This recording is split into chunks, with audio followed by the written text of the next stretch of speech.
पुंडलिक वरदारी विठ्ठल श्री ज्ञानदेव तुकाराम पंढरीनाथ भगवान की जय। माऊली ज्ञानेश्वर महाराज की जय। शांती ब्रह्म एकनाथ महाराज की जय। जगद्गुरु तुकाराम महाराज की जय। सद्गुरु जोग महाराज की जय। नमामि सद्गुरुं शांतं सच्चिदानन्दविग्रहं पूर्णब्रह्म परानन्द मीशमालन्दिवल्लभम्। ॐ नमो ज्ञानेश्वरा करुणाकरा दयाळा, तुमचा अनुग्रह लाधलो पावन झालो चराचरी।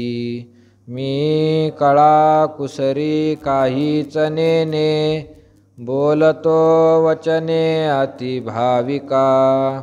तुमचा अनुग्रह लाधलो पावन झालो चराचरी।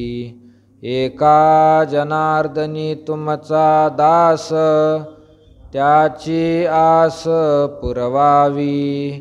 तुमचा अनुग्रह लाधलो पावन झालो चराचरी। म्हणून विषय आघवे सर्वथा मनवनी सांडावे, मग रागद्वेष स्वभावे नाशतील। ज्ञानोबराय दुसऱ्या अध्यायाचं चिंतन करत असताना श्लोकावर टीका करत आहे। अर्जुनाचा जो प्रश्न होता, स्थितप्रज्ञस्य का भाषा, स्थितप्रज्ञ कसा असतो, त्याचं उत्तर भगवान देत आहे। आणि ते उत्तर सांगत असताना जो स्थितप्रज्ञ पुरुष असतो, ज्याची बुद्धी स्थिर झाली आहे, तो पुरुष विषयाचं सेवन करत नाही असं सांगून, जे विषयाचं सेवन करतात त्यांचं पतन कशा प्रकारे होतं हे कालच्या वयामधून ज्ञानोबारांनी सांगितलेलं आहे। आणि हे पतन त्याचं होत असताना त्या पतनापासून दूर कसं जावं याचं चिंतन ज्ञानोबाराय पुढच्या श्लोकापासून करत आहे। रागद्वेष वियुक्तैस्तु विषयानिंद्रियैश्चरन् आत्मवश्यैर्विधेयात्मा प्रसादमधिगच्छति। रागद्वेष वियुक्तैः, ज्याच्या अंतकरणामधील राग आणि द्वेष, आसक्ती आणि द्वेष पूर्णपणे निघून गेलेले आहे। आत्मवश्यैः, जो आत्म्यामध्येच रममान झालेला आहे। विधेयात्मा, ज्याचा अंतकरण स्वाधीन झालेला आहे, अंतकरणातील विकार निघून गेलेले आहे, असा मनुष्य इंद्रियैः विषयांचरन् अपि, इंद्रियाद्वारे विषयाचं जरी त्याने सेवन केलं तरी सुद्धा प्रसादम अधिगच्छति, अंतकरणाच्या प्रसन्नतेला तो प्राप्त होतो। म्हणून विषय आघवे सर्वथा मनवनी सांडावे, मग रागद्वेष स्वभावे नाशतील। ज्ञानोबा टीका करतात, मनोनी म्हणजे वरच्या ओळीतलं तैसे विषयाचे ध्यान, जरी विपाये वाहे मन तरी येसने हे पतन घेऊशित पावे। विषयाचं जरी ध्यान जरी झालं, विषयाची आठवण जरी चित्तामध्ये झाली तरी येसने हे पतन घेवसित पावे। ज्ञानोबा म्हणतात एवढं मोठं त्याचं पतन होऊन जातं, त्याच्या अंतकरणामध्ये काम निर्माण होतो, क्रोध लोभ मोह संमोह नाश, त्याच्या नाशापर्यंत येऊन पोहोचतो। एवढं मोठं त्याचं पतन होतं। हे पतन आपलं होऊ नये मनोनी विषय आघवे सर्वथा मनोनी सांडावे। हे विषय जे आहे ते सगळे विषय मनातून काढून टाकावे।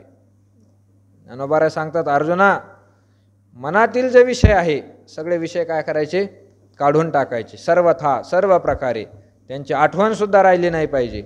मग राग द्वेष स्वभावे नाशतील। असं जर केलं, मनातले विषय सर्व प्रकारे जर निघून गेले तर मग रागद्वेष स्वभावे नाशतील। त्या विषयाविषयी असलेली आस्था, राग म्हणजे आसक्ती, विषयाची आसक्ती आणि द्वेष। अनुकूल विषयाविषयी मनुष्याला आसक्ती असते आणि प्रतिकूल विषयाचे काय असते, द्वेष असतो, द्वेष. हे दोन्हीही आपोआपच नष्ट होऊन जातील, राग आणि द्वेष. पार्था आणि कही एक, जरी नाशले हे राग द्वेष, तरी इंद्रियाविषयी बाधक रमता नाही. पार्था, हे अर्जुना, अजून एक मी तुला सांगतो, जे काय, जरी रागद्वेष नासले, एकदा अंतःकरणामधील जे रागद्वेष आहे ते नष्ट झाले, विषयाची आसक्ती जी आहे ती एकदा जर नष्ट झाली, प्रतिकूल विषयाविषयी असलेला जो द्वेष आहे तो द्वेष जर एकदा नष्ट झाला, तर इंद्रियाविषयी बाधक रमता नाही. इंद्रिय विषयामध्ये जरी फिरत असले, इंद्रियाने तो विषयाचं जरी सेवन करत असला, तरी सुद्धा आता त्याला बाध होणार नाही. कारण इंद्रिय आणि विषयाचा संयोग होत असताना त्याच्या अंतःकरणामध्ये ते प्रवेशच करू शकत नाही. त्याचं अंतःकरण स्वाधीन झालेलं असतं. त्याने इंद्रियाचा आणि विषयाचा भोग जरी घेतला तरी अंतःकरण स्वाधीन असल्यामुळे त्याचा राग म्हणजे आसक्ती ही अंतःकरणामध्ये जात नाही आणि द्वेषसुद्धा अंतःकरणामध्ये जात नाही. महात्म्याचं लक्षणच आहे, महात्म्याचं लक्षण आहे. म्हणून जो महात्मा झाला, जो संत झाला, त्याने आता काहीही जरी केलं तरी काही अडचण येत नाही. तो काहीही करो, काहीही करो. 18 अध्यायामध्ये भगवंतांनी सांगितलेलं आहे,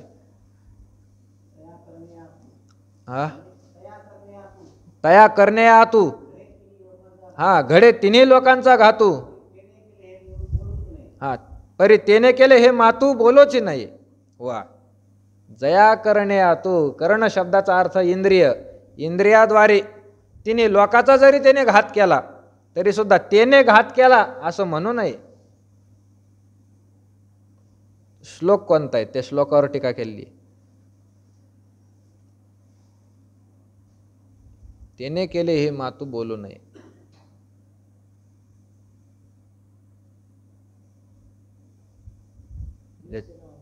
यस्य नाहंकृतो भावो बुद्धिर्यस्य न लिप्यते हत्वापि स इमान लोकान न हंती न निबध्यते. भगवान सांगतात, यस्य नाहंकृतो भाव, मी करतो असा अहंकार ज्याच्या अंतःकरणामध्ये राहत नाही.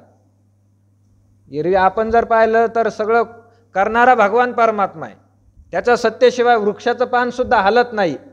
पण मूर्ख मनुष्य मी करतो मी करतो मी करतो असं म्हणत असतात. पण ज्याच्या ठिकाणी मी करतो असा भावच राहिला नाही, सगळं करणारा भगवान आहे. यस्य अहंकृतः भावः न, मी करतो असा भाव नाही. यस्य बुद्धी न लिप्यते, त्या कर्मामध्ये ज्याची बुद्धी लिप्त होत नाही. बुद्धिर्यस्य न लिप्यते हत्वापि स इमान लोकान न हंती न निबध्यते. त्या महात्म्याने तिन्ही लोकाचा जरी नाश केला,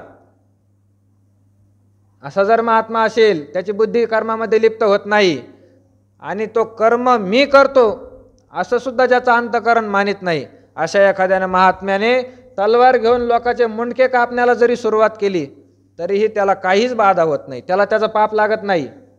न हंती, त्याने मारला असं होत नाही. न निबध्यते, त्याच्यापासून त्याला काहीच बंधन होत नाही. कर्मापासून त्याला बंधन होत नाही, कर्मापासून बंधन होत नाही. का? कारण मी करतो असा भाव त्याच्या अंतःकरणामध्ये नसतो, असा भाव त्याच्या अंतःकरणामध्ये नसतो. त्याने काहीही करो, मग विश्वाचा घात केला तरीही काही नाही, त्याने विषय भोगले तरी सुद्धा त्याला काही अडचण येत नाही, काहीच अडचण येत नाही. आनंद महाराज वैजापूरकर बंकट स्वामी महाराजाच्या मठामध्ये अगोदर गाथा सांगत होते. खूप सुंदर विवेचन करायचे. त्यांनी काही कुठं अभ्यास केला होता, काय केलं होतं असं काही नाही. पण भंडारा डोंगरावर गाथ्याचे काय केले होते, पारायण केले होते. आणि त्या पारायणाच्या सामर्थ्याने ते काय करायचे, गाथ्याचं विवेचन करायचे पंढरपुरामध्ये बंकट स्वामी मठात. तर ते एकदा घाटावर बसलेले होते. त्यांचं राहणीमान साधं होतं, साधं राहणीमान. श्रीमंतासारखं राहत नव्हते, एकदम गरिबासारखं फाटकं धोतर घालायचं, साधं राहणीमान होतं. कोट घालायचे. घाटावर बसलेले असताना कोट काढला होता आणि त्यांच्या कोटामध्ये वाज आलेल्या होत्या. आनंद महाराज वैजापूरकर सिद्ध महात्मे होते. कोटामध्ये काय झाल्या होत्या, वा झाल्या होत्या वा. आणि घाटावर बसलेले होते, वा काढत होते मारत होते, वा काढत होते मारत होते नखाच्या मध्ये धरून. आणि वक्ते बाबा त्यांच्याकडे तेव्हा जात होते, वक्ते बाबांनी सांगितलेली गोष्ट. तर वक्ते बाबा तिथं गेले, 4-5 जण होते. त्यांनी सांगितलं, महाराज तुम्ही कशाला करू राहिले, तुम्ही गाथा सांगणारे माणसं, तुम्ही इथं वा मारत बसले. स्नान संध्या तुम्ही करा, ते घ्या इकडं कोट, तुमच्या वा आम्ही मारून देतो. त्या वा आम्ही मारतो. आनंद महाराजांनी सांगितलेलं, मूर्ख झाले का तुम्ही, वा जर तुम्ही मारल्या तर त्याचं तुम्हाला काय लागणार आहे, पाप लागणार आहे, पाप. मी जर मारल्या तर मला पाप पुण्य लागत नाही त्याचं, कारण माझ्या ठिकाणी मी करतो असा भावच नाही, माझी बुद्धी त्या कर्मामध्ये लिप्तच होत नाही. म्हणून मी मारलं तर मला पाप लागणार नाही, तुम्ही मारलं तर तुम्हाला पाप लागेल, असे महात्मा होते. म्हणून जो महात्मा आहे, संत आहे, तो विषयामध्ये जरी आचरण करत असला, विषयाचा जरी भोग घेता असला, तरी सुद्धा त्याची बुद्धी त्या कर्मामध्ये लिप्त नसते आणि तो मी करतो असा भाव त्याच्या ठिकाणी नसतो. तरी इंद्रियाविषयी बाधक रमता नाही. जर ते विषय त्याला बाधा करीत नसले, विषय त्याला बाधा करत नसले, तर त्याने कितीही विषयाचा भोग घेतला तरी अडचण नाही, त्याच्याकरताही अडचण नाही आणि दुसऱ्याकरताही अडचण नाही. का? कारण त्याने कितीही भोग घेऊ द्या, ते विषय त्याला आता बाधाच करत नाही, विषयाची ताकद त्याच्यापर्यंत पोहोचत नाही. बाधा करत जर नसेल तर विषय भोगायला अडचण नाही, पण विषयाची बाधा होत असेल तर मग विषय भोगू नये, विषयाचा काय करावा, त्याग करावा, त्याग करावा. गुरुवर्य वैकुंठवासी वक्ते बाबा, वक्ते बाबा आळंदीमध्ये साधक आश्रमामध्ये होते. आळंदीला शिक्षण घेत असताना साधक आश्रमामध्ये ग्रंथाचं अध्ययन करायचे, ज्ञानेश्वरी, पंचदशी, व्याकरण अशा ग्रंथाचा अभ्यास करत असताना अजून काही विद्यार्थी होते, सहपाठी भरपूर विद्यार्थी होते. अध्ययन चालू होतं आणि अध्ययन करत असताना तिथं असा नियम होता की आश्रमातील विद्यार्थ्यांनी चहा प्यायचा नाही, आश्रमातील विद्यार्थ्यांनी कांदा लसूण खायचा नाही, असे नियम होते. पण वक्ते बाबा काय करायचे, चुकून चुकून चुकून चुकून एक एक कप काय करायचे, चहा प्यायचे. आता एका विद्यार्थ्याने पाहिलं, ते विद्यार्थी म्हणले, का रे तू चहा कस काय पितो? म्हणले, पितो. म्हणले, तुझ्या बापाची पितो का? ते लहानपणापासूनच स्वभाव कडक होता. त्याला म्हणले, तुझ्या बापाची पितो का? माझ्या पैशाने पितो म्हणले. आता त्या विद्यार्थ्याने दिलं बाबाला नाव सांगून, साखरे महाराज होते, जुने साखरे महाराज, त्यांना नाव सांगून दिलं. म्हणे, बाबा हा निवृत्ती चहा पितो म्हणले. चहा पितो? गेले, मग महाराजाला बोलवलं, निवृत्ती इकडे म्हणले, या विद्यार्थ्याने मला सांगितलं की तू काय करतो, चहा पितो म्हणले. चहा पितो म्हणले, हो पितो म्हणले चहा, काय अडचण आहे? असं का, तू चहा पितो का? अरे तुला आश्रमातला नियम माहीत नाही का, आश्रमातील विद्यार्थ्यांनी चहा प्यायचा नाही? वक्ते बाबा म्हणाले, बुवा चहा पितो मी, एवढंच तुम्ही विचारलं, का पितो ते सांगा ना, विचारा ना, कशासाठी पितो ते पण विचारा मला. विचारलं, कशासाठी पितो सांग म्हणले. म्हणले, महाराज रात्रभर मी फक्त 2 तास झोपतो, 2 तास रात्रभर अभ्यास करतो, पाठ उठून इंद्रायणीचं स्नान करून परत अभ्यास करायला लागतो, दिवसभर अभ्यास करतो म्हणले. एवढा अभ्यास केल्यानंतर बुद्धी थकून जाते, आळस येतो, झोप येते, आणि 1 कप जर घेतला आळस निघून जातं आणि झोप पण निघून जाते म्हणले. साखरे महाराजांनी सांगितलं, निवृत्ती रोज 1 कप घेत होता, उद्यापासून 2 कप घे, काहीच अडचण नाही. का? कारण विषयाचं जरी सेवन असलं तरी ते विषयाचं सेवन बाधा तर करतच नव्हतं, उलट परमार्थामध्ये काय होतं, अनुकूल होतं, परमार्थामध्ये अनुकूल होतं. महाराजांनी सांगितलं, उद्यापासून 2 कप चहा पी. आपलं तसं नाही, विषयाचं जे सेवन करतो आपण ते आपल्याला बाधक आहे, आपल्याला ते बाधा करतं, परमार्थापासून आपल्याला ते दूर नेतं. पण तसं जर होत नसेल तर मग विषय सेवन करण्याला अडचण नाही. एवढं आपल्या शास्त्रामध्ये सांगितलं. युक्त आहार विहार, नेम इंद्रियाशी सार, नसावी बासर, निद्रा बहु भाषण. जो साधक आहे, वारकरी आहे, त्याच्या जीवनामध्ये आहार विहार हे युक्त असलं पाहिजे, योग्य असलं पाहिजे, मापात खाणं असलं पाहिजे, मापात फिरणं असलं पाहिजे. नेम इंद्रियाशी सार, इंद्रिय ताब्यात असले पाहिजे. नसावी बासर, निद्रा बहु भाषण, बासर निद्रा नसावी आणि बहु भाषण नसावे. फार त्याने झोपू नये आणि फार भाषण गप्पा मारू नये वारकऱ्यांनी, असं नियम सांगितलेलं जातं. तर मग युक्त आहार विहार, अल्प खायचं सांगितलं, अल्प, थोडं खा तुम्ही, कमी खा, जास्त खाऊ नका. कशासाठी सांगितलं? कमी खाल्ल्याने देव भेटत असतो का? असा नियम आहे का ज्याने कमी खाल्लं त्याला देव भेटतो, ज्याने जास्त खाल्लं त्याला देव भेटतो? नाही. त्याच्या परमार्थिक साधनेसाठी ते काय असतं? अनुकूल असतं. कमी खाल्लं म्हणजे त्याला आळस येत नाही, कमी खाल्लं म्हणजे त्याला झोप येत नाही, मग त्याची साधना काय घडती? चांगली घडती. म्हणून ते सांगितलेलं असतं.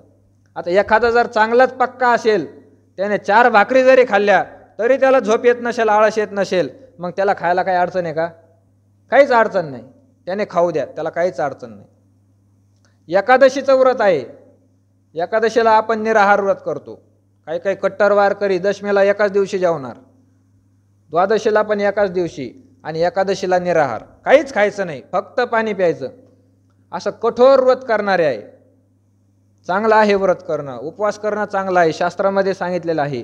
पण नुसतं उपवाशी राहिल्याने देव भेटत नसतो. उपवाशी राहिल्याने देव भेटत नाही. देव भेटण्यासाठी जी साधना करावी लागते त्या साधनेला उपवास काय आहे?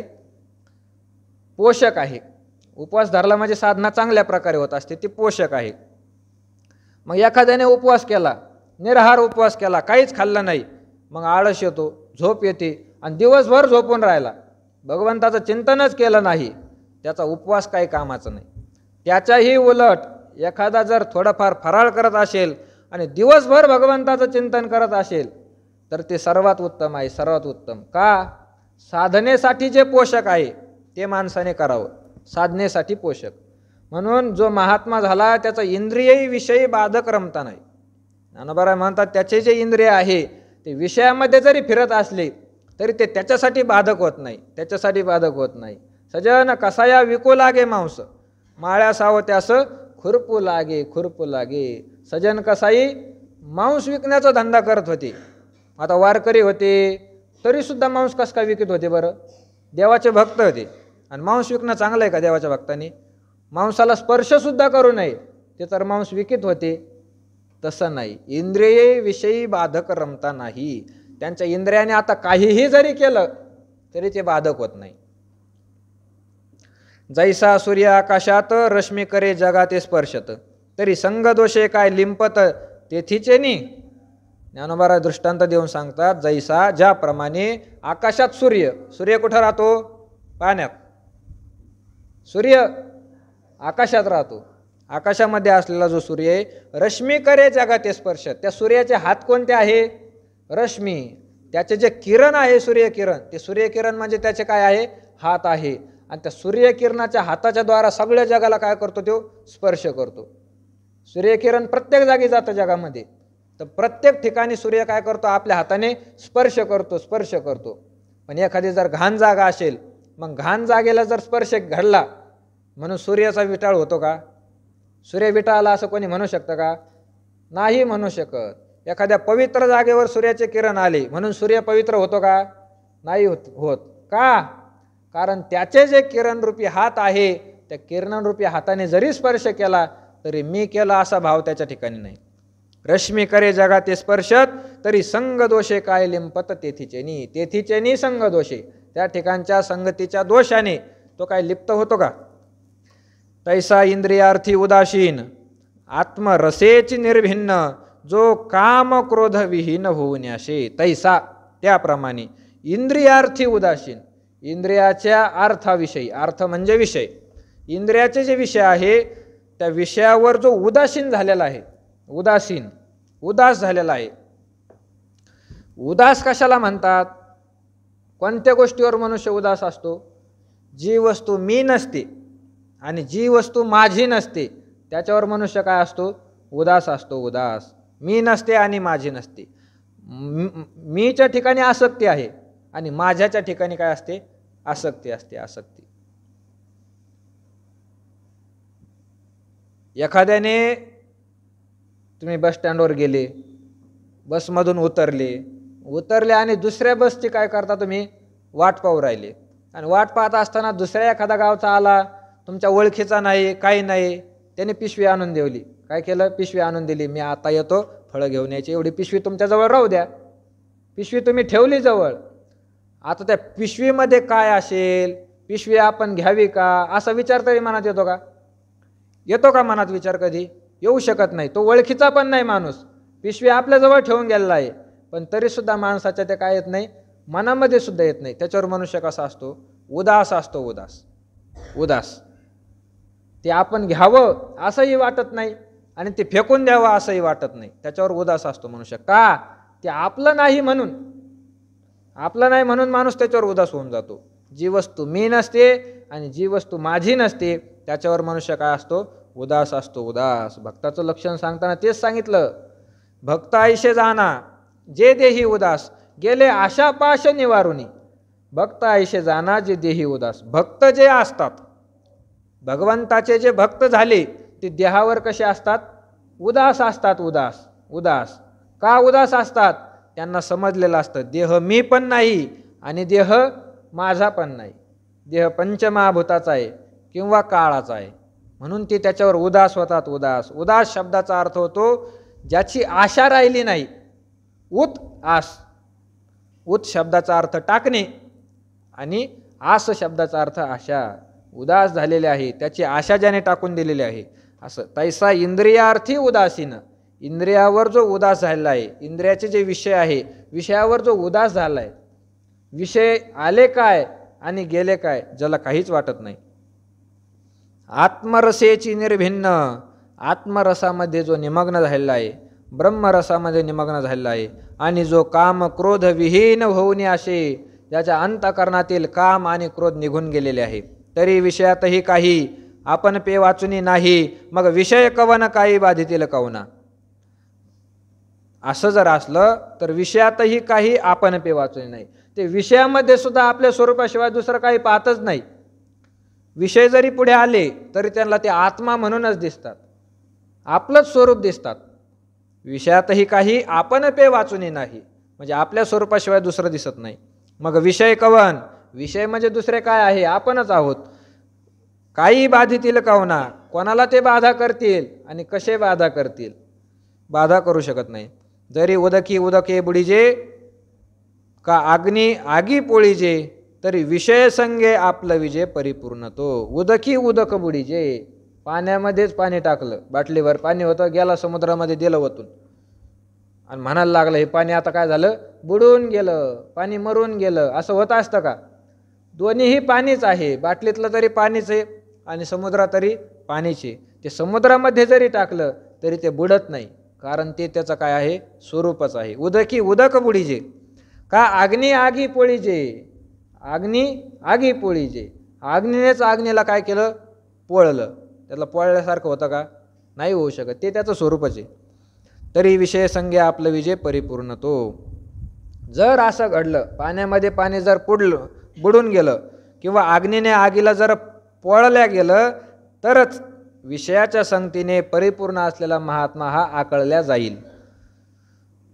ऐसा आपणच केवळ होऊन असे निखळ, तयाची प्रज्ञा आचळणे भ्रांत मानी. ज्ञानोबराय म्हणतात, असा केवळ आत्मस्वरूप होऊन राहिलेला जो मनुष्य आहे, त्याची बुद्धी आचळ म्हणजे स्थिर झालेली आहे, असं निभ्रांत मानी. संदेहरहित होऊन तू मान. प्रसादे सर्व दुःखानाम हानिरस्योपजायते, प्रसन्न चेतसो ह्याशु बुद्धिपर्यव तिष्ठते. वरच्या श्लोकात सांगितलं प्रसादम अधिगच्छति. तो अंतकरणाच्या प्रसन्नतेला प्राप्त होतो. आणि प्रसादे, अंतकरण एकदा प्रसन्न झालं की अस्य सर्व दुःखानाम हानीही उपजायते. या मनुष्याच्या सगळ्या दुःखाची हानी होते, सगळं दुःख नष्ट होऊन जातं. प्रसन्न चेतसहा, ज्याचं चित्त प्रसन्न झालेलं आहे, बुद्धी ही आशुपर्यव तिष्ठते. त्याची बुद्धी लवकरच स्थिर होऊन जाते, फार वेळ लागत नाही. देखे अखंडित प्रसन्नता आथी जेथ चित्ता, तेथ रिगणे नाही समजता संसार दुःखा. रिगणे नाही समजता संसार दुःखा. अखंडित प्रसन्नता, ज्यांच्या चित्तामध्ये प्रसन्नता निर्माण झालेली आहे, मन ज्यांचं प्रसन्न झालेलं आहे आणि ते अखंडित, थोड्या काळापुरतं नाही, अखंड मन ज्यांचं प्रसन्न आहे, आथी जेथ चित्ता, असं ज्या ठिकाणी असेल, ज्या चित्तामध्ये असेल, तेथ रिगणे नाही समजता संसार दुःखा. संसार दुःख त्यांच्या ठिकाणी प्रवेशच करत नाही. तुकोबारायांचं उदाहरण पहा. दुष्काळ पडला, भयानक दुष्काळ तुकोबारायांचं. घरात खायला काही नाही राहिलं, सगळी परिस्थिती वाईट झाली, पण तुकोबारायाच्या अंतकरणाची स्थिती कधी बिघडली नाही. का? कारण अंतकरण प्रसन्न झालेलं होतं, भगवंताच्या साक्षात्काराने प्रसन्न झालेलं होतं. दुःख त्यांच्या अंतकरणामध्ये जातच नव्हतं. म्हणून कोणतीही घटना झाली की तुकोबारायाच्या तोंडामध्ये शब्दच आहे, बरे झाले, बरे झाले देवा, निघाले दिवाळे, बरी या दुष्काळी पीडा केली. देवा आमचं दिवाळा निघालं, चांगलं झालं. दुष्काळ पडला, चांगलं झालं. बरे झाले देवा बाईला कर्कशा, देवा आमची पत्नी कर्कश आहे, चांगलं केलं, तू चांगलं केलं. हीन जातीमध्ये जन्म झाला तरी बरे झाले. बरे देवा कुणबी केलो, नाहीतरी दंभे असतो मेलो. देवा चांगलं केलं, तू चांगलं केलं. पोरं मेले, चांगलं झालं. पोरं मेले, बरे झाले. देवे माये विरहित केले, पोरं मेले, चांगलं झालं, आमची सगळी मायाच निघून गेली. बाईला मेली, मुक्त झाली, देवे माया सोडविली, स्वतःची बायको मरून गेली, महाराज म्हणले मुक्त झाली. देवे माया सोडविली, देवाने माया होती ती मायेच्या रूपाने आलेली होती, सोडून घेतलं देवाने. बाप मेला न कळता, नव्हती संसाराची चिंता. बाप मेला, न कळताच मेला, बरं झालं, बरं झालं मेला. माता मेली मज देखता, तुका मने हरली चिंता. पहा, ही तुकोबारायांची स्थिती आहे. लेकुराचे हित वाहे माऊलीचे चित्त, असं म्हणणारे तुकोबाराय. तेच तुकोबाराय नंतर काय म्हणतात, माता मेली मज देखता, माझ्या डोळ्यात देखत आई मरून गेली. माता मेली मज देखता, तुका म्हणे हरली चिंता. तुकोबाराय म्हणले बरं झालं, चिंताच निघून गेली, कायमची कटकट निघून गेली. का? ही अंतकरणाची प्रसन्नता आहे. ही प्रसन्नता प्राप्त झाल्यावर अनुकूल स्थिती असो किंवा प्रतिकूल असो, त्यांच्या अंतकरणामध्ये काहीच होत नाही, बिघाडच होत नाही. प्रसन्न अंतकरण झालेलं असतं, प्रसन्न अंतकरण, काहीही फरक पडत नाही. आथी जेथ चित्ता ते तर रिग्ने नाही समजता संसार दुःखा, संसार दुःख त्यांच्या अंतकरणात प्रवेश करत नाही. जैसा अमृताचा निर्झर प्रसवे जयाचा जठर, तया क्षुधे तृषेचा आडदर काहीच नाही. जैसा ज्याप्रमाणे अमृताचा निर्झर जयाचा जठर प्रसवे, ज्याच्या जठरामधून ज्याच्या पोटामधून अमृत बाहेर निघायला लागलं, ज्याचं पोट अमृत बाहेर फेकू राहिला, अमृत, असा जर मनुष्य असेल, अमृताचा झरा ज्याच्या अंतकरणातून निघतो, ज्याच्या पोटामधून अमृताचा झरा निघतो, तया क्षुधे तृषेचा आडदर काहीच नाही. त्या मनुष्याला भूकही लागत नाही आणि तहानही लागत नाही. अमृतच त्याच्या पोटामधून जर बाहेर निघायला लागलं, भूकही गेली आणि तहानही गेली. तैसे हृदय प्रसन्न होय, तरी दुःख कैचे के आहे, तेथ अपैशी बुद्धी राहे परमात्मरूपी. त्याप्रमाणे ज्याचं हृदय प्रसन्न झालं तर मग दुःख कैचे के आहे, त्याला कशाचं दुःख होणार आहे? दुःखच नाही त्याच्या ठिकाणी. तेथ अपैशी बुद्धी राहे परमात्मरूपी, त्याची बुद्धी आपोआपच परमात्मा रूपाच्या ठिकाणी स्थिर होते, आपोआप स्थिर होते. जैसा निर्वातीचा दीप सर्वथा नेणे कंप, तैसा स्थिर बुद्धी स्वस्वरूप योगयुक्त. ज्याप्रमाणे निर्वातीचा दीप हवा रहित ठिकाणी ठेवलेला दिवा आहे, ज्या घरामध्ये हवाच येत नाही, फॅन बंद केलेला आहे, अशा ठिकाणी ठेवलेला दिवा कधी विझन का? नाही विझू शकत, तो अखंड प्रकाश देत राहतो. जैसा निर्वातीचा दीप सर्वथा नेणे कंप, तो हलत सुद्धा नाही. तैसा स्थिर बुद्धी स्वस्वरूप योगयुक्त, तसं ज्याची बुद्धी स्थिर झालेली आहे तो स्वस्वरूप स्वतःच्या स्वरूपामध्ये स्थित झालेला आहे, योगयुक्त, योगयुक्त आहे तो, त्यालाच योग प्राप्त झालेला आहे. नास्ति बुद्धिरयुक्तस्य न चायुक्तस्य भावना, न चाभावयत शांती रशांतस्य कुतः सुखम. अयुक्तस्य बुद्धिही न असती, ज्याची बुद्धी स्थिर झालेली नाही त्याला योग प्राप्त होत नाही. च अयुक्तस्य, ज्याला योग प्राप्त झाला नाही भावनानं, त्याला त्याची इच्छा सुद्धा नसते. च अभावयतः, ज्याला इच्छाच राहिली नाही तर शांतीहीन, त्याला शांती मिळू शकत नाही. आणि अशांतस्य कुतः सुखम, आणि ज्याला शांती नाही त्याच्या ठिकाणी सुख आहे असं म्हणू पण नाही. शांती नाही त्याला सुख मिळत नाही. ज्या ठिकाणी शांती आहे त्याच ठिकाणी काय आहे? सुख आहे. शांती परते नाही सुख, येर अवघेचे दुःख. शांतीशिवाय दुसरं सुख नसतं, शांतीच सुख आहे. म्हणून ज्याला शांती प्राप्त नाही त्याला सुख मिळू शकत नाही. ये युक्तीची कडसनी नाही जयाच्या अंतकरणी तो आकळीला जान गुणी विषयादिकी. ये युक्तीची कडसणी. इंद्रियाचं स्थैर्य, मनाचं स्थैर्य, बुद्धीचं स्थैर्य, ही जी युक्ती आहे त्या युक्तीची कडसणी ज्याच्या अंतकरणात नाही, त्याचा विचारसुद्धा ज्याच्या मनामध्ये येत नाही, तो आकळीला जाणं गुणी विषयादिकी. तो विषयाच्या गुणाने आकळल्या जातो, त्याला विषय आकळून घेतात. तया स्थिरबुद्धी पार्था कही नाही सर्वथा. आणि स्थैर्याची आस्था तेही नपजे. हे अर्जुना, त्या मनुष्याला स्थिरबुद्धी उत्पन्न होत नाही आणि स्थैर्याची आस्था तेही नपजे. आपली बुद्धी स्थिर व्हावी, आपल्याला देव मिळावा अशी इच्छाही त्या लोकांच्या अंतकरणामध्ये होत नाही. निश्चळत्वाची भावना जरी नव्हेची देखे मना, तरी शांती केवी अर्जुना आप होय. निश्चळत्वाची भावना जरी नव्हेची, जर अंतकरण स्थिर होण्याची भावनाच ज्याच्या मनामध्ये नाही, आपलं अंतकरण स्थिर व्हावं असं ज्याला वाटतच नाही, तर मग शांती केवी अर्जुना आप होय. अर्जुना, त्या मनुष्याला शांती कशी प्राप्त होईल? शांती प्राप्त होऊ शकत नाही. ज्याचं अंतकरण स्थिर झालं त्यालाच शांती मिळत असते. अंतकरण अस्थिर असेल, सदा तळमळ, चित्ताचे हळहळ, ज्याचं चित्त सदा तळतळ तळतळ करत राहतं, चित्तामध्ये हळहळ आहे, काळजी आहे, चिंता आहे, त्या मनुष्याला शांती नाही मिळत. जेथ शांतीचा जिव्हाळा नाही, तेथ सुख विसरोनी नरी घे काही. जैसा पापियाच्या ठाई मोक्ष न वशे. ज्ञानोबा म्हणतात, जैसा पापियाच्या ठाई मोक्ष न वशे. पापी मनुष्याच्या ठिकाणी मोक्ष राहत नाही. मोक्ष शब्दाचा अर्थ देव. देव कुठं राहतो? पापी मनुष्याकडे देव राहत नाही. असे भक्ताचे घरी कामे न सांगता करी. देव भक्ताच्या घरी राहतो, संताच्या घरी देव राहतो, संताच्या घरी देव राहतो. पाणी वाहे हरी कावडीने, श्री एकनाथ सदनी.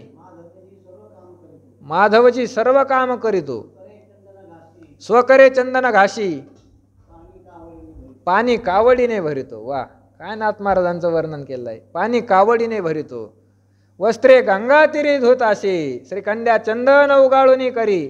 वस्त्रे गंगा तिरी धुत असे. श्रीखंड्या नाव घेऊन, श्रीखंडाच्या रूपाने येऊन भगवान परमात्म्याने चंदन घासण्याचं काम केलं नाथ महाराजांच्या घरी.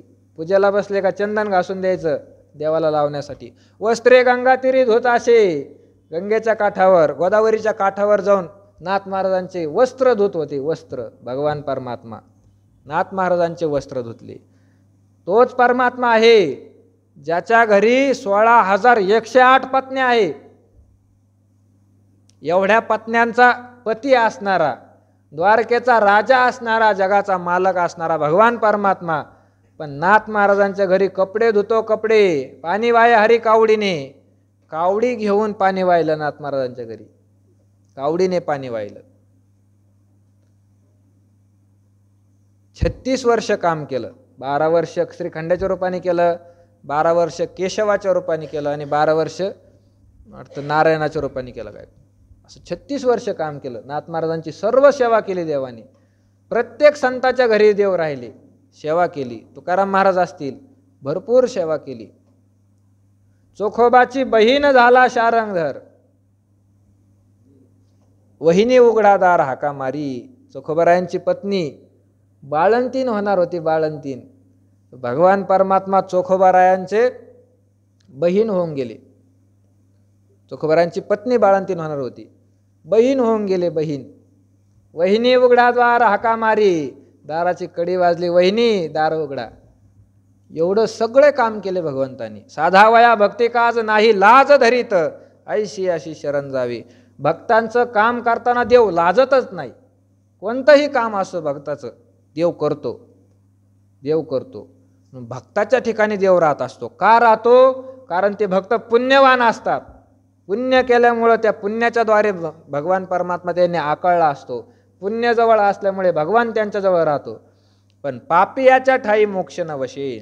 जो पापी आहे त्याच्या ठिकाणी देव राहत नाही. देव त्याचा घात करण्यासाठी टपलेला असतो काळाच्या रूपाने. घडी घडी काळ वाट याची पाहे, अजूनही किती आहे अवकाश, याचे दिवस किती राहिले मोजत राहतो. पापी लोकांच्या ठिकाणी जसा मोक्ष राहत नाही, पापी लोकांच्या ठिकाणी जसा देव राहत नाही, तसं शांतीचा जिव्हाळा नाही. आपल्याला शांती मिळावी, शांती असावी असं ज्याच्या ठिकाणी नाही, ज्याच्या ठिकाणी शांती नाही, सुख विसरून नरी घे काही, विसरून सुद्धा चुकून सुद्धा सुख त्याच्या घरामध्ये जात नाही, नाही जाऊ शकत. देखे अग्नी माझी घापती, ते बीजे जरी विरूढती, तरी अशांता सुख प्राप्ती घडवू शके. ज्ञानोबारायाची भाषा आहे. देखे पहा, जो अशांत मनुष्य आहे, ज्याचं अंतकरण शांत झालेलं नाही, त्या मनुष्याला सुख प्राप्त होऊ शकतं. अशांत मनुष्याला सुद्धा सुख प्राप्त होऊ शकतं. पण कधी प्राप्त होऊ शकतं त्याला सुख? ज्ञानोबा दृष्टांताने सांगतात. जरी अग्नी माझी घापती, तिये बीजे विरूढती. एखाद्याने पेरण्यासाठी बी आणलं आणि ते बी पेरण्याच्या अगोदर अग्नीमध्ये टाकलं, भाजून काढलं.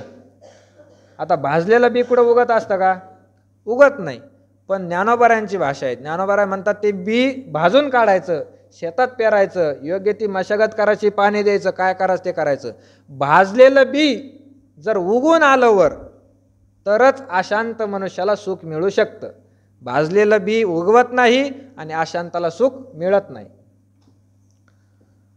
म्हणून आयुक्तपण मनाचे, त्याची सर्वस्व दुःखाचे, या कारणे इंद्रियांचे दमन निके. म्हणून अर्जुना, मनाचं आयुक्तपण, मन अस्थिर असणं, हेच सगळ्या दुःखाचं कारण आहे. मन जर स्थिर झालं तर सुखप्राप्तीसाठी काही खटपट करण्याची गरजच नाही, दुःखाचा नाश करण्यासाठी खटपट करण्याची गरजच नाही. मनच आपल्या सुखदुःखाला कारणीभूत आहे. मन तुका म्हणे, मन उतरी भवसिंधू, मन करी बंधू 84चा. मन भवसिंधूच्या पलीकडे नेत असतं आणि मनच 84 लक्ष योनीमध्ये आपल्याला घालत असतं. मनावरच सगळा खेळ अवलंबून आहे. परमार्थाची एवढी मोठी साधना करायची कशासाठी असते? साधना परमार्थ कशासाठी असतो? हा, मन जिंकण्यासाठी. आपल्या ठिकाणी जर पाहिलं तर 3 पदार्थ आहे. एक तर शरीर आहे आपलं, दुसरं म्हणजे आत्मा आहे शरीरात, आणि तिसरं मन आहे. 3च पदार्थ आहे. परमार्थाची साधना करायची, भजन कीर्तन वारी नामस्मरण चंद्रभागेचं स्नान प्रदक्षिणा भगवंताचं दर्शन, हे साधनं कशासाठी करायचे? देहासाठी करायचे की आत्म्यासाठी करायचे की मनासाठी करायचे? देहासाठी जर साधन करत असेल तर हे चुकीचं आहे. कारण तुम्ही कितीही साधना करा, देहामध्ये काही फरक पडू शकत नाही. कितीही साधना करा, देहात फरक पडत नाही. असं काही आहे का ज्याने 80 वर्ष वारी केली तर 80 वर्षानंतर त्याचा देहातून प्रकाश बाहेर पडतो? चमकतो का एखाद्याच देह? नाही चमकत. देहावर परमार्थाचा फरक पडतच नसतो. म्हणून देहासाठी परमार्थ नाही. आता कीर्तनकार मंडळीने ते देहासाठीच सुरू केलं. भजन कीर्तन करणं हे देहासाठीच सुरू केलं. त्यांनी भजन कीर्तन करायचे आणि देह पोट भरायचं, देहासाठी सुरू केलं. पण परमार्थाची साधना देहासाठी नाही, शरीरासाठी नाही, आत्म्यासाठी सुद्धा साधना नाही. कारण आत्म्यामध्ये सुद्धा काही बदल घडू शकत नाही. आत्मा अकर्ता आहे, अक्रिय आहे, निश्चळ आहे, त्याच्यामध्ये क्रियाच घडत नाही. म्हणून आत्म्यासाठी परमार्थ करणं हे सुद्धा चुकीचं आहे. परमार्थाची जेवढी काही साधना आहे केवळ मनासाठी आहे, केवळ मनासाठी. मनातील दोष नष्ट करण्यासाठी परमार्थाची साधना आहे, मनासाठी. म्हणून परमार्थिक मंडळींनी मनाकडे जास्त लक्ष दिलं पाहिजे. परिस्थिती आपली कशीही असो, काही अडचण नाही. भगवंताला ते काहीच माहीत नाही तुमची परिस्थिती. उंच नीच काही नेणे भगवंत, तिष्ठे भाव भक्त देखोन या. तो उंच नीच काहीच पाहत नाही. श्रीमंत आहे का गरीब आहे, देव त्याच्याकडे पाहत नाही. याचे कपडे चांगले आहे का फाटलेले आहे, त्याला सुद्धा देव पाहत नाही. देव कशाचा भक्त आहे? मनाचा भक्त आहे, तुमच्या अंतकरणातील भावाचा भक्त आहे. म्हणून अंतकरणावर लक्ष असलं पाहिजे. आपल्या मनामध्ये किती विकार आहे, ते विकार नष्ट करण्यासाठी आपण कोणती साधना करत आहे, त्या साधनेने ते विकार नष्ट होतील का की अजून वाढणार आहे, याचा विचार केला पाहिजे. आपल्याकडं दिवस किती आहे, आयुष्य किती आहे, त्या आयुष्यामध्ये एवढे मोठे विकार आपल्याला नष्ट करायचे. आपण साधना या वेगामध्ये करत आहोत, एवढ्या वेगाने साधना केल्यानंतर तेवढे विकार तेवढ्या काळामध्ये नष्ट होतील का, याचा विचार केला पाहिजे. ज्याने गळ्यात माळ घातली, जो वारकरी झाला, आळंदी पंढरी पैठणची वारी करतो, त्याच्या अंतकरणामध्ये रात्रंदिवस एवढंच खेळलं पाहिजे, दुसरं काहीच नाही, दुसरं काहीच नाही. रात्रंदिवस चिंता त्याला एवढीच असली पाहिजे. मन आपलं किती शुद्ध झालंय, किती विकार नष्ट झाले, मनाकडे त्याचं लक्ष असलं पाहिजे. म्हणून हे मनच सुखालाही कारण आहे आणि दुःखालाही कारण आहे. मन जर अस्थिर असेल तर त्याला सुख मिळू शकत नाही, परंतु मन जर स्थिर झालं तर सुख मिळू शकतं. मनाच्या स्थिरतेमध्ये सुख आहे. म्हणून रोज अभ्यास करावा, मन स्थिर करण्याचा रोज अभ्यास करावा. रोज मन स्थिर करणं तेवढं सोपं नाही, पण अभ्यासाने ते साध्य होतं. हळूहळू अभ्यास केला तर साध्य होतं. मनाला स्थिर करण्याचं सगळ्यात सोपं साधन आहे ग्रंथाचं चिंतन करणं. सगळ्यात सोपं साधन आहे. शास्त्राचं चिंतन करायला लागला मनुष्य मन त्याचं आपोआप स्थिर व्हायला लागतं. सगळ्यात सोपं साधन आहे. तुम्ही पहा, तुम्ही जर नामस्मरण करायला बसले माळ घेऊन विठ्ठल विठ्ठल विठ्ठल विठ्ठल विठ्ठल विठ्ठल, तर मनामध्ये दुसरं काहीतरी चालत असतं. काही ना काही विषय मनामध्ये येते. डोळे जर उघडे असले तर पुढं काय चालू आहे त्याच्याकडे लक्ष असतं, आणि डोळे जर एकदा झाकले तर पुढच्या दिसण्यापेक्षा कितीतरी पटीने दुसरं उभं राहतं. डोळे उघडे असल्यावर मन एवढ्याच जागेत फिरतं, पण डोळे जर लावले तर मन घरी चक्कर मारून येतं, घरी काय चालू असेल. म्हणून नामस्मरण जरी सोपं साधन असलं, पण ते जर करायला लागलं तर मन स्थिर राहत नाही. वाचने ते सुरू राहतं, मन स्थिर होत नाही. पण तुम्ही ग्रंथाचं चिंतन करायला जर बसले तर मन स्थिर होण्याचा काय येतो? अनुभव येतो. अनुभव. ग्रंथाचं चिंतन म्हणजे पारायण करणं नाही. पारायणात मन स्थिर होत नसतं. चिंतन, ज्ञानोबारांची ओवी पाहायची, ओवीचा अर्थ पाहायचा, कोणत्या शब्दाचा काय अर्थ आहे हे जर पाहिलं तर त्याच्यामध्ये मन स्थिर होत असतं. मग दुसरं काय चालू आहे भानगड काहीच कळत नाही. तुकोबारांचा गाथा असेल, नाथ महाराजांचं भागवत, हे वाङ्मय, याच्यात जर डोकं घातलं, चिंतन करायला मनुष्य लागला, तर मग त्याचं मन स्थिर होण्यासाठी काय होती? सुरुवात होती. आपोआप मन स्थिर व्हायला लागतं. हा अभ्यास आहे. अभ्यास प्रत्येकाने केला पाहिजे. म्हणून आयुक्तपण मनाचे त्याची सर्वस्व दुःखाचे, या कारणे इंद्रियांचे दमन निके. ज्ञानोबा म्हणतात दुःखाचं सर्वस्व आहे ते. सगळ्या प्रकारचं दुःखाचं कारण एकच आहे, मन. मनच दुःखाचं कारण आहे. ते जर अस्थिर असेल तर ते दुःख तुम्हाला देणारच आहे, आणि तेच जर स्थिर झालं तर ते तुम्हाला दुःख देणार नाही. प्रत्येकाला अनुभव येतो. आपण जर झोपलो, गाढ निद्रेमध्ये आहे, स्वप्न पडत नाही, काही नाही, अशा निद्रेमध्ये सुख असतं का नाही? सुख असतं, भरपूर सुख असतं. एवढं मोठं सुख असतं. एखादा जर दिवसभर उपाशी असेल, त्याला जेवायचं आहे, घरी आला, पण स्वयंपाक तयार नसल्यामुळे त्याला जर झोप लागली, झोप लागल्यावर आईने स्वयंपाक केला आणि त्याला उठवलं, अरे तुला भूक लागली, उठ. माणूस ते जेवणाकडे लक्ष देत नाही. आता नाही, सकाळी जेवण. कशामुळं? तर ते जेवणात आनंद नाही. झोपेमध्ये काय आहे? आनंद आहे. झोपेमध्ये सुख आहे. झोपेमध्ये सुख का प्राप्त होतं? कारण मनाची अस्थिरता संपलेली असते. मन तिथं स्थिर झालेलं असतं. झोपेमध्ये तुम्हाला काही कळतं का? मनामध्ये काही विचार असतो का झोपेमध्ये? किती द्यायचे आपल्याला, कोणाकोण किती घ्यायचे, आज कुठं जायचंय, उद्या कुठं जायचं, खायला काय करायचं, झोपेमध्ये काय असतं का? नाही. म्हणजेच मन स्थिर असतं, आणि स्थिर मन असल्यामुळे तिथं सुख आहे. आणि झोपेतून उठला का त्याचं मन अस्थिर होऊन जातं. आज काय काय करायचं हे त्याच्या डोक्यात एकदा शिरलं की मग सुख गेलं, मग सुख राहत नाही. म्हणून ज्ञानोबा सांगतात सर्वस्व दुःखाचे काय आहे? मन आहे. या कारणे इंद्रियांचे दमन निके. आणि ते मन जर स्थिर व्हायचं असेल तर इंद्रियाचं दमन करा. इंद्रियाणाम हि चरताम यन मनोनुविधेते तदस्य हरती प्रज्ञाम वायुर्नावमिवांबशी. ही कारण इंद्रियाणाम चरताम यत मनः, जे मन इंद्रियामध्ये काय करत असतं? विचरण करत असतं. अनुविधेते, विषयाच्या मागे फिरतं. तदस्य, त्या मनुष्याची, प्रज्ञाम, बुद्धी, वायुर्नावम इव अंभशी वायुर्नावम इव हरती. अंभशी म्हणजे पाण्यामध्ये. पाण्यामध्ये नाव जर शिरली, समुद्रामध्ये नाव जर चालत असली, स्थिर चालते नाव, पण एकदा जर वारं आलं तर ती नाव कुठं जाईल हे नावाड्याला सुद्धा सांगता येत नाही. त्याप्रमाणे आहे हे सगळं. मनुष्य शांत असला तर काहीच हरकत नाही, पण विषयाचं सेवन करायला लागला की बुद्धीची नाव कुठं जाईल हे आपल्याला सुद्धा कळत नाही. इंद्रिय जे जे म्हणती ते त्याची जे पुरुष करती, ते तरलेची न तरती विषय सिंधू. ज्ञानोबा म्हणतात इंद्रिय जे जे म्हणती, इंद्रिय जे करा असं जर म्हणते, इंद्रिय म्हणले हे करा, तर ते जो मनुष्य करत असेल. इंद्रिय म्हणाले मला आज भूक लागली, मला पक्वान्न पाहिजे खायला, मनुष्य पक्वान्नाच्या नादी लागला. भूक जाण्यासाठी अन्न लागतं का पक्वान्न लागतं? सरळ आहे. भूक जाण्यासाठी काय लागतं? अन्न लागतं का पक्वान्न लागतं? असं काय ठरलेलं आहे का नुसती भाकर जर खाल्ली तर भूक जाणार नाही आणि जिलेबी जर खाल्ली तरच भूक जाते? असं काहीच नाही. भूक जाण्यासाठी फक्त अन्न लागतं, कसंही असो.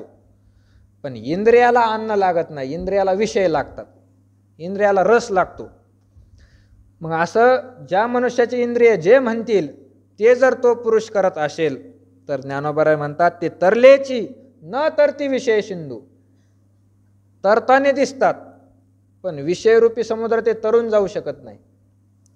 जैशी नाव थडिये ठाकता जरी वरपडी होय दुर्वाता तरी चुकलाही मागवता आपाओ पावे.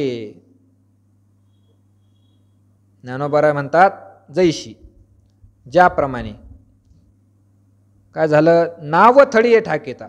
एखादा मनुष्य नावेने नदीच्या पलीकडे जायला निघाला, जवळजवळ आला काठाला, आता काठ थोडाच राहिला, थोडंच अंतर बाकी, काही क्षणामध्ये तो आता काय करणार आहे, नावेने पलीकडे जाणार आहे. नाव थडिये ठाकता जरी दुर्वाता वरपडी होय, पण दुर्वाता वरपडी होय. याच्यातून सुद्धा ज्ञानोबरायांचं सूक्ष्मत्व किती लक्षात येतं. देवाने काय सांगितलं, वायुहु नावम इव अंबशी. फक्त वायू शब्द वापरला. वायू म्हणजे काय, वारा.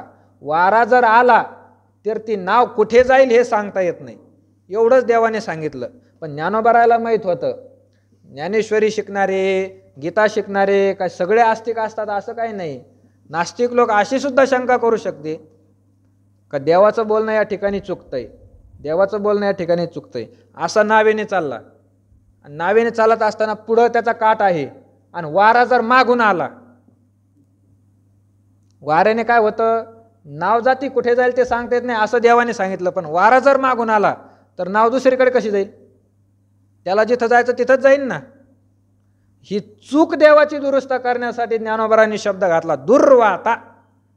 दुर्वाता नुसतं वारं नाही, दुर्वाता विरुद्ध दिशेने आलेलं वारं, त्याला दुर्वात म्हणायचं. विरुद्ध दिशेने जर वारं आलं तर मग त्याची नाव तिकडे जाऊ शकत नाही, त्याच्या पाठीमागून आलं तर मग जाऊ शकते. जरी वरपडी होय दुर्वाता तरी चुकलाही मागवता आपाव पावे. चुकलाही म्हणजे त्याचा जो आपाव आहे, मागं जाणं जे आहे ते चुकलेलंच आहे, आता जवळजवळ जवळजवळ आलेलं आहे. पण मागवता पावे, तो आपाव जो आहे त्याचं चुकणं जे आहे ते त्याला परत प्राप्त होतं, चुकून जातो, लांब निघून जातो. तैशी प्राप्ते ही पुरुषे इंद्रिये लाळिली जरी कौतुके तरी आक्रमेला जाण दुःखे संसारिके. ज्ञानोबराय म्हणतात प्राप्ते ही पुरुषे. एखादा मनुष्य आहे, भगवंताच्या नामाची स्मरणाची फार मोठी साधना केली आणि साधना करून करून करून करून आता जवळ आलं त्याचं ठिकाण, भगवंताच्या जवळजवळ गेलेला मनुष्य आहे असा जरी असला, पण कौतुके इंद्रिय लाळिली, कौतुकाने जरी इंद्रियाचा त्याने लाड केला, त्याला वाटलं आता काय, आता देव जवळ आला, आता इंद्रिय काय करणार आहे आपल्याला, आता विषयाचा आपण भोग घेतल्यावर काय करणार आहे आपल्याला, काय अडचण येणार आहे, म्हणून कौतुके सहज जरी त्याने इंद्रिय विषयामध्ये घातले, इंद्रियाचं पालन केलं तर ज्ञानोबराय म्हणतात तरी आक्रमेला जाण दुःखे संसारिके. त्या ठिकाणी पोहोचायला गेलेला, जवळजवळ गेलेला सुद्धा परत मागं येऊ शकतो, परत मागं येऊ शकतो. परत जोपर्यंत साध्य प्राप्त होत नाही तोपर्यंत दक्षता मनुष्याची बिघडू नये, सावधानता बिघडू नये, सावधानता बिघडू नये. जसा एखादा क्षत्रिय राजा असतो, क्षत्रिय राजा युद्धामध्ये निपुण राजा त्याला म्हणतात की जो युद्ध केल्यानंतर, सगळं सैन्य दुसऱ्याचं नष्ट केल्यानंतर, दुसऱ्याचा राजा मारून टाकल्यानंतर, त्याचं सगळं लुटल्यानंतर आपल्या राजवाड्यामध्ये जोपर्यंत येत नाही तोपर्यंत तो आनंद मानत नाही, तो दक्ष असतो. आपण आज इथं युद्ध जिंकलो, पण घरी जात असताना, आनंदाने जात असताना पाठीमागून एखादा काय करू शकतो, आपल्यावर हल्ला करू शकतो. म्हणून आपल्या घरी येईपर्यंत तो काय करत नाही, दक्षता सोडत नाही, सावधानच असतो, धनुष्याला बाण जोडूनच असतो. त्या क्षत्रियाप्रमाणे वारकऱ्याने असावं. जोपर्यंत देव प्राप्त होत नाही तोपर्यंत इंद्रिय नाही, तोपर्यंत विषय नाही, याच्या भानगडीत पडायचंच नाही. एकदा देव प्राप्त झाल्यानंतर मग काही अडचण नाही, आता दिवसचारी खेळीमेळी, मग काही अडचण नाही. पण जोपर्यंत तिथपर्यंत जात नाही तोपर्यंत इंद्रियाचा लाड करू नये. म्हणून ज्ञानोबरायांनी या ठिकाणी सांगितले तरी आक्रमीला जाणं दुःखे संसारिके. तुकोबराय सुद्धा तेच सांगतात, जीवनमुक्त ज्ञानी जरी झाले पावन त्याजावा दुर्जन संगती. ही दुर्जन संगती, दुर्जनाची संगती करू नये, दुर्जनाची संगती करू नये असं सांगितलं जातं. दुर्जनाची संगती करणं चांगली नाही. कारण त्याच्या संगतीमध्ये मनुष्य गेला की त्याचे गुण आपल्या अंतःकरणात येतात. बैसता चोरापाशी तैशी होय बुद्धी, देखताची चिंधी मन धावे. चोरापाशी जर मनुष्य बसला तर त्याची बुद्धी तशीच होती. एखादं चिंतक जरी पाहिलं पडलेलं तरी उचलून घ्यावं वाटतं. की त्याच्या संगतीचा काय असतो? परिणाम असतो, परिणाम. व्यभिचार्यापाशी बैसता क्षण भरी, देखताची नारी मन धावे. एखादा व्यभिचारी मनुष्य असेल त्याच्याजवळ क्षणभर जरी बसलं तरी स्त्री पाहिल्यानंतर त्याचं मन काय होत असतं? धावत असतं. संगतीचा परिणाम असतो. म्हणून संगतीच्या बाबतीत सावध असलं पाहिजे. कोणाची संगत करावी, कोणाची संगत करू नये. म्हणून संत सांगतात तुम्ही संताची संगती करा आणि दुर्जनाच्या संगतीचा काय करा? त्याग करा, त्याग. दुर्जन देश त्यागे तुरी, देश त्यागे दुरी. दुर्जन ज्या ठिकाणी राहतो त्या ठिकाणी राहू नये. दुर्जन मनुष्याशी बोलू नये. तैसे ते पार्था जे विन्मुख या परमार्था, तयाशी संभाषण सर्वथा करू नये. ज्ञानोबा म्हणतात अर्जुना, जे परमार्थाला विन्मुख आहे, परमार्थ म्हणून काहीतरी असतो ते आपण केलं पाहिजे, देव मिळवला पाहिजे, नामस्मरण साधना केली पाहिजे, कीर्तन प्रवचन ऐकलं पाहिजे, असं ज्याच्या मनात सुद्धा येत नाही, या परमार्थावर जो विमुख झालेला आहे, तोंड फिरवलेला आहे, तयाशी संभाषण सर्वथा करू नये. त्याच्यासोबत बोलूच नाही. बाप जरी असला तरी तयाशी संभाषण सर्वथा करू नये. तो आपल्या कितीही जवळचा असला त्याला बोलू नये. का? कारण त्याच्या संग जर गप्पा मारल्या तर त्याच्या संगतीने त्याचे जे विचार आहे ते विचार आपल्या अंतःकरणामध्ये येऊ शकतात. हे सामान्यानेच करावं असं काही नाही. तुकोबाराय म्हणतात जीवनमुक्त ज्ञानी जरी झाले पावन, एखाद्याला जीवनमुक्त अवस्था जरी प्राप्त झाली, पावन झाला, अंतःकरण त्याचं पवित्र झालं, त्याने सुद्धा दुर्जनाची संगती चुकून करू नये, चुकून करू नये. आपल्याला कधी कधी असं वाटतं आता आपण काय झालो, आपली निष्ठा आता भगवंताच्या ठिकाणी लागलेली आहे, आपलं अंतःकरण आता भरपूर उंच झालेलं आहे, आपण रात्रंदिवस भगवंताचं नामस्मरण करतो, एखादा दुर्जन जरी असला तरी तो आपल्याला आता काही करू शकत नाही. म्हणून माणसाला कधी कधी कळवळा येतो. एखादा पाप करायला लागला तर माणसं त्याला सांगतात अरे असं पाप करणं चांगलं नाही, तू हे करू नको, ते करू नको. पण ज्ञानोबा तुकोबा म्हणतात नाही, असं करू नका. तुम्ही जोपर्यंत प्राप्त होत नाही साध्याला तोपर्यंत दुर्जनाची संगती करूच नाही. ते आपल्यासाठी काय होत असतं? घातक होत असतं. संगती फार घातक आहे. भरत राजाची केवढी मोठी अवस्था होती, केवढी मोठी अवस्था होती. भगवंताचं नेहमी स्मरण करणारे, समाधी अवस्थेमध्ये राहणारे होते. पण दुर्जनाची संगती नाही झाली, हरणाच्या पिल्लाची संगती झाली, हरणाच्या पिल्लाची. आणि तेवढ्याच संगतीने काय केलं? पतन केलं. परत 3 जन्म वाढले पुढं. भरतस्य त्रिजन्मभिः पंचदशी सांगितलेलं आहे. भरताचे पुढं परत 3 जन्म वाढले. संगतीचा परिणाम आहे. म्हणून जीवनमुक्त जरी झाला त्याने दुर्जनाची संगती करू नये. तसंच आहे, हे सुद्धा तसंच आहे. प्राप्तेही पुरुषे इंद्रिये लाळलेली जरी कौतुके, तरी आक्रमीला जाणं दुःखे संसारिके. म्हणून एखादा मनुष्य देवापर्यंत पोहोचला असं जरी वाटत असले आणि मग त्याने आता विचार केला आपण आता पोहोचलो, आता कितीक राहिलं, म्हणून कौतुकाने जरी इंद्रिय सेवन केले, इंद्रियाचा लाड केला, इंद्रियाने विषयाचं जर तो सेवन करत असेल, तरी आक्रमीला जाणं दुःखे संसारिके. तर सांसारिक दुःखाने तो आक्रमीला, त्याला जन्ममरण भोगावेच लागणार, त्याचं जन्ममरण चुकू शकत नाही. कौतुके शब्द वापरल्यानंवरांनी सहज जरी आता तो विषय सेवन करत असेल तर त्याला जन्ममरण चुकणार नाही. आता जो जाणून बुजूनच विषयाचं सेवन करतो त्याचं जन्ममरण कसं चुकणार? जाणून बुजून, आपण जाणून बुजूनच विषयाचं सेवन करतो. आपल्या मनामध्ये सुद्धा कधी येत नाही की विषय सेवन केलं नाही पाहिजे, हे केलं नाही पाहिजे, ते केलं नाही पाहिजे. मनामध्ये सुद्धा कधी येत नाही. जाणून बुजून विषयाचं आपण सेवन करतो. सकाळी सकाळी दिसतं इथं बाबाचं प्रवचन सुटलं का प्रदक्षिणाला जर निघाला माणूस, दर्शनाला जर निघाला तर तिथं हाटलीवर सगळी वारकऱ्याचीच गर्दी. तिथं मार्गावर ते माहेश्वरीच्या पुढं जर पाहिलं ना तर त्या चहाच्या दुकानावर धोत्रावालेच नसते, टोप्यावाले, सगळे वारकऱ्याचीच तिथं गर्दी चहा प्यायला. इथं फक्त हे ऐकायचं असतं, वारकऱ्यांनी ठरवलेलंच आहे. इथं फक्त येऊन बसायचं, घंटाभर ऐकायचं, इथून एकदा झटकलं का नुसतं खाकानाच नाही झटकाचं, इथलं प्रवचन, इथलं कीर्तन सगळं झटकून जायचं, असं ठरवलेलंच आहे वारकऱ्यांनी. म्हणून तिथं गर्दी कुठं आहे? सगळी माळकऱ्याची गर्दी, सगळी वारकऱ्याची गर्दी, सगळे कीर्तनकार, सगळे इथं बसलेले प्रवचनाला, चातुर्मासाचे लोक, तिथं गर्दी आहे.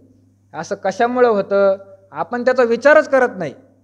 आपल्याला त्याच्यापासून काय होणार आहे का नाही होणार विचारच करत नाही. म्हणून अशा पुरुषाने कौतुकाने जरी इंद्रियाचा आणि विषयाचा संयोग केला तरी आक्रमीला जाण संसार दुःखे. ज्ञानोबा म्हणतात जन्म मरण त्याच्या बापाला सुद्धा चुकू शकत नाही. आज 350 होईपर्यंत आपण चिंतन केलेलं आहे. उद्या पुढच्या वयाचं चिंतन करण्याचा प्रयत्न करू. पुंडलिक वरदारी विठ्ठल श्री ज्ञानदेव तुकाराम माऊली ज्ञानेश्वर महाराज की जय. विठ्ठल